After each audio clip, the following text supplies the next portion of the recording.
We launched the master plan originally in 2012, that's 5 years ago.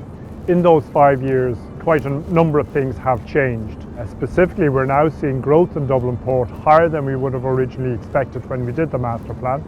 We now think what we're seeing is a return of the Irish economy and a return of port volumes to what we would have seen in the period before the recession.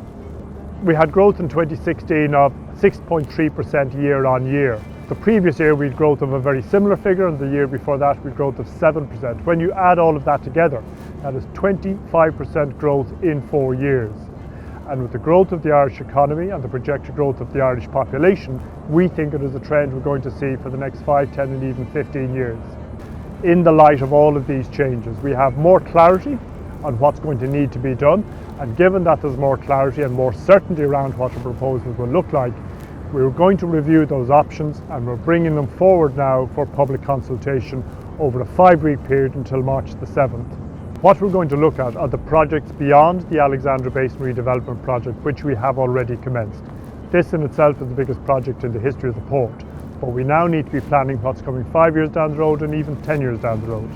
So we're looking at another project about the same size as the Alexandra Basin Redevelopment project, also on the north side of the port.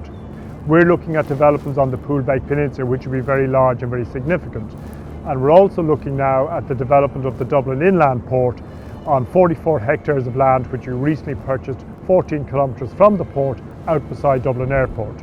There will be a lot of opportunity for people to have their say on what our review is suggesting, and that can be done over the 5-week period. People will have the opportunity to come to 3 open days we're holding. We're holding those in Clontarf, in East Wall and in Ringsend.